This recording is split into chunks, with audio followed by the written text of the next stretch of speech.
$3 per barrel, translating to a staggering revenue loss of 2.3 trillion as a result of oil theft.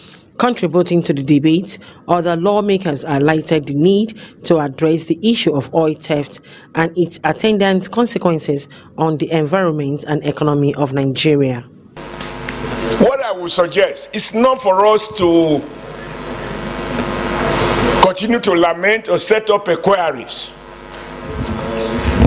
My suggestion, Mr. President, is that given the seriousness of this situation, and I will dare say before the new government, each agent gets sucked into the tradition, this is the time to stop it. In supporting this motion, if you look at it, there are a lot of salient points he made. He said the bunkering started in 1970. We are in 2023 now, which means that's 53 years ago. Up till now, we've not been able to solve it. He said 2.3 trillion is being stolen every year. That's a lot of money. How much is even the budget of Nigeria? The biggest problem we have in this country, Mr. President, is punitive measure. All these things that are allowed to eat. A colleague of mine now was contributing. He even said at his backyard, he has been arresting people who are bunkering, doing bunkering. At his backyard, but nothing has happened. In his remark, President of the Senate, Godswill Akpabio, who also alluded to the issues raised by the colleagues, urged the investigative panel to come up with a lasting solution. Into the actions of security forces, militia groups, the local populace, oil company employees, and any individual or entities suspected to be using sophisticated methods to pilfer our oil resources from the oil facilities within our country. Those in support of the prayer one say aye, those against say nay. The ayes have it. The committee were given 6 weeks to conclude work on investigation and report back to the plenary. Kelomo Ukeri, Global Television News, Abuja. Minister of Works David Umahi says President Bola Tinubu has approved all the proposed interventions for the rehabilitation of the East-West Road. Umahi disclosed this after a closed-door meeting with President Bola Tinubu at the presidential villa in Abuja. He noted that his administration will flush out elements within the government causing delays in road development across the country. Uyi Agbamofegbe has details.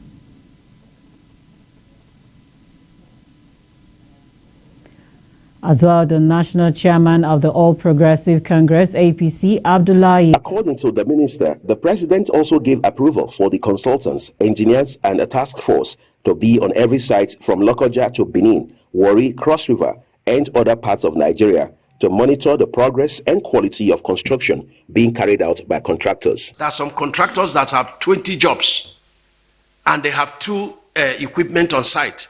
It can no longer be the same. We have minimum requirement of equipment on site for a particular work. And if you don't have it, you will leave the site. Nobody can hold this country to ransom. Nobody. Our local contractors are advised to wake up. The Works Minister also begged Nigerians and other stakeholders to join hands and support the initiative of the Renewed Hope administration to build roads using concrete rather than bitumen. Why is it that when you bring bitumen here, you are putting modifier, enhancer, this and that? The question is, in overseas, do they put all these things? So why would you allow adulterated bitumen and then you come here, you say you are putting modifier, And we are witnesses that in the 50s, the road constructed on asphalt in the 50s were much more durable than what we witness today. So this is all that we are saying. We are not saying people should not construct roads on asphalt. But if Nigerians are saying they should not have value for their money, that roads should be continue to be constructed every year, the same road, then it's very unfortunate. He warned that contractors who fail to comply with the alternative use of concrete pavements to build more friendly and durable roads across the country will have their contracts revoked. Citing the failure of asphalt, especially in the north central and entire southern part of the country, Umahi added that the use of concrete pavement will make the roads last longer, curbing insecurity on highways, guarantee Nigerians more jobs, and boost economic activities across the nation. Uyi Agbomafuegbe, reporting for Global Television News. The National Chairman of the All Progressive Congress APC, Abdullahi Ganduje, says the party remains resolute in the face of a court ruling on the party's candidate, Timi Percival. For the Bayelsa State governorship election, recall that Justice Donatis Okorowo of the Federal High Court Abuja disqualified the APC candidates in the November 11th race. Justice Okorowo ruled that Silva, having been sworn in twice and ruled for 5 years as governor of Bayelsa State, would breach the 1999 constitution as amended if allowed to contest and eventually win. Kikelomo Okere tells more. Speaking to State House correspondent in Abuja, Chairman of Progressive Congress Abdullahi Ganduje reassured party members and supporters that the setback resulting from the judgment will not deter the APC from its preparation for the upcoming election in Bayelsa State. Ganduje emphasized the party's commitment to the electoral process despite the recent legal challenges. It's unfortunate that judgment, but we can say that it is democracy in action.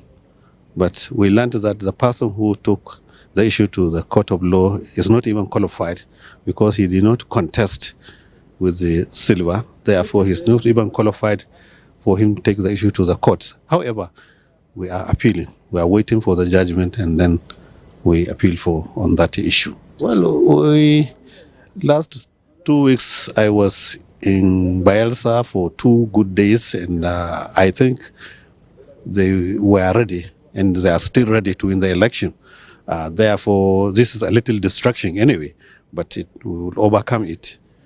We believe the appeal court will give us a positive judgment, so that, but that will not stop us from making arrangement for the forthcoming election, which is coming up on the 11th November 2023. The APC national chairman also called for calm among party members, highlighting that the individual who brought the case to court may not have been qualified to do so, as they did not contest against the APC candidate Sylvia in the original primary election.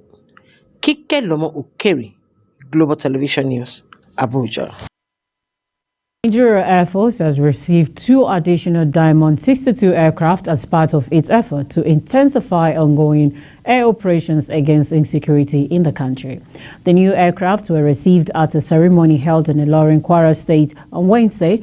This was contained in a statement issued by the Director of Public Relations and Information, NAV, Air Commodore Edward Gabot. In his remark during the ceremony, the Chief of the Air Staff, Air Marshal Hassan Abubakar, noted that the process that culminated in the arrival of the 2 additional aircraft began about 2 years ago, when the federal government appropriated funds for the acquisition of 4 Diamond 62 aircraft for the NAV.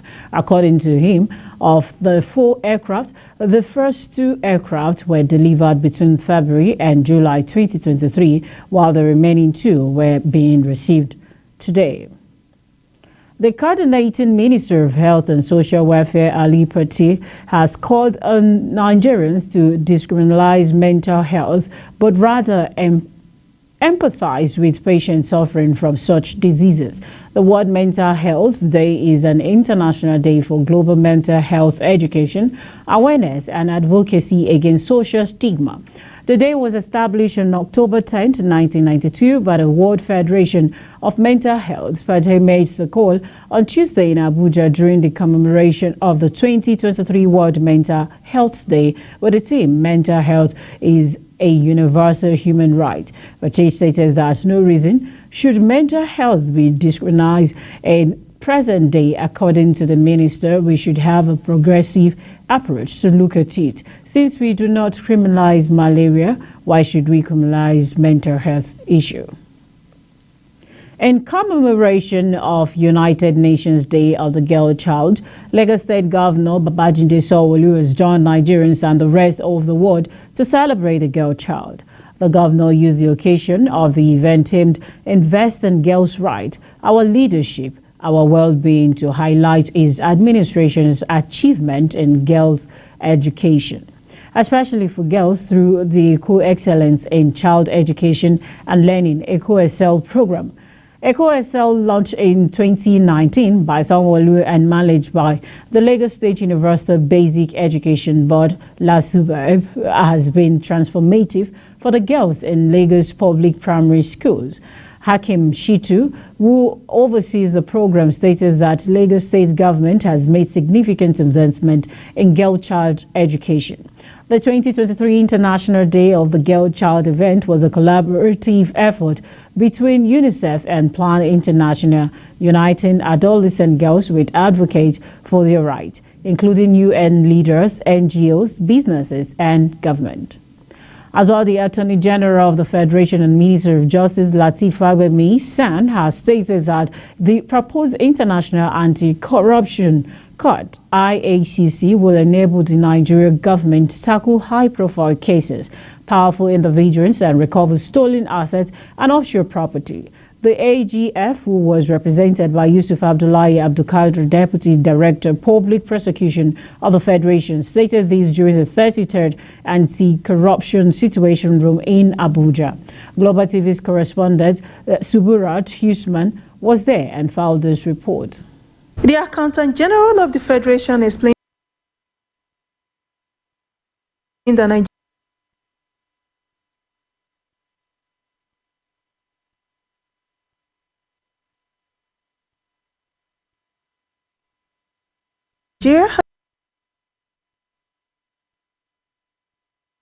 has been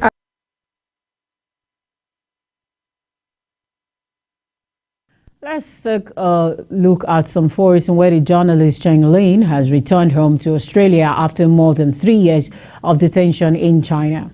She was met at the airport by the Foreign Minister Penny Wong. Australia's Prime Minister Anthony Albanese said, announcing her release. Cheng Lin, 48 years, was working as a business reporter for China's state-run English language TV station when she was arrested on 13 August 2020.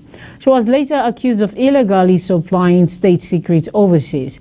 Her charges were never made public.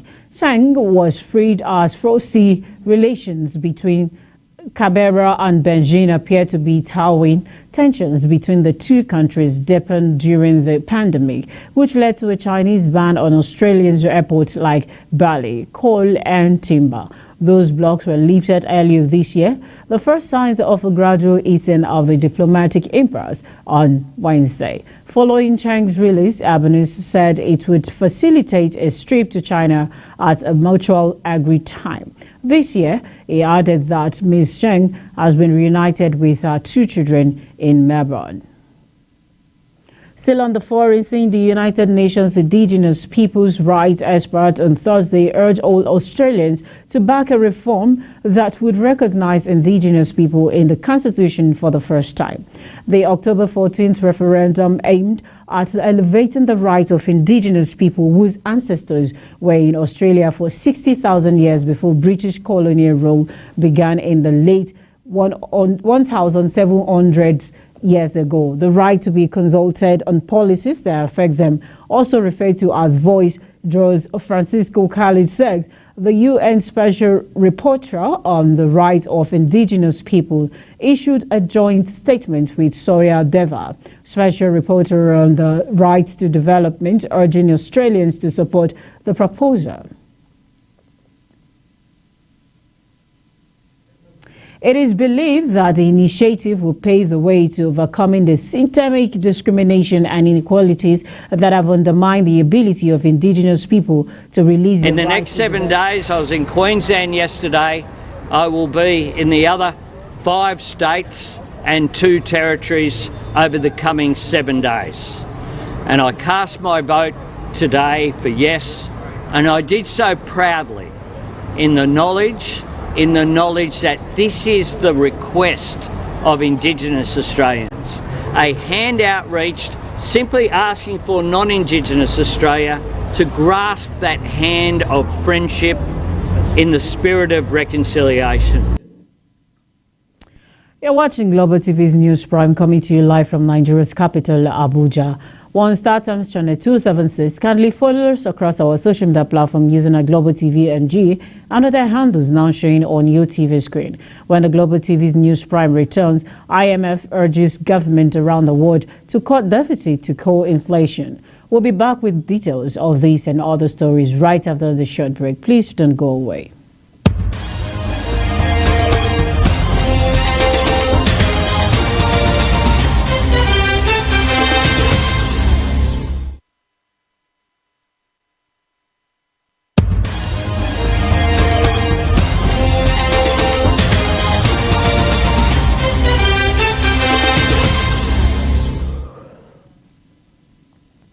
Welcome back, and if you're just joining us, this is Global Television bringing you live broadcast of the News Prime from the Nigeria's capital, Abuja.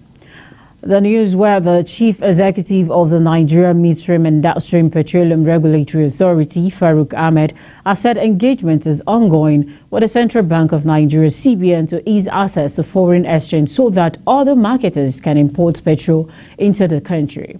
This is as the NNPC has again averted to being the sole importer of petrol as the foreign exchange crisis persists. This is coming barely 5 months after the company said it would no longer be the sole importer of petrol into the country. The Group Chief Executive Officer of Nigeria National Petroleum Company Limited, NNPCL, Malik Kyari, said yesterday foreign exchange issues have not allowed private companies to import petroleum products. According to Kyari, the NNPCL has once again become the sole importer of petrol since private companies cannot access foreign currency due to shortage issues. However, Farouk, who met with representatives of all marketers yesterday to resolve the challenges faced in importation and smooth distribution of petroleum products in the country, said the internal restructuring going on at the CBN, the situation will be resolved soon. The International Monetary Fund, IMF, has called on governments around the world to take more meaningful steps to rein in public spending and raise revenues or risk hindering central bank effort to tame inflation. Victor Gasper, head of the Fiscal Affairs Department at the multilateral lender, urged policymakers to tighten fiscal policy at a time when it was becoming increasingly difficult for most countries around the world to balance public finance. According to reports gathered from the Financial Times ahead of the fund's annual meetings in Marrakesh, Morocco, it said comments come amid a surge in global borrowing costs as central banks have sought to bring inflation under control. Financial markets saw some reprieve this week, but Gasper warns that debt servicing costs for government were on the rise. It warned that this would be a persistent trend over the medium term and have a lasting effect. Its call came ahead of the IMF's latest report on the top fiscal challenges confronting government. The Fiscal Monitor, published on Wednesday, warned of rising deficits reflecting slower growth and higher real interest rates, with government dipping further into the red. On current trends, government debt would grow considerably faster than pandemic's projections, with the global public debt ratio on course to approach 100% of gross domestic product by the end of the current decade. A symbolic coin of $1, 1 ruble, released in 1988 as a symbol of dismantled and made of metal of destroyed missiles and pictured in Moscow on October 10, 2023. The ruble fell further against the dollar a few days after Russia's President Vladimir Putin said the sanctions hit country's economic situation was stable. In recent days, the Russian currency was falling down in exchange, trending below 102 rubles per dollar. And that's it on Global TV News Prime, coming to you live from Nigeria's capital, Abuja. Well, StarTimes channel 276. Kindly follow us across our social media platform using the Global TV NG and other handles now showing on your TV screen. On behalf of the production team, I am Judith Peters. Thank you so very much and have a good evening.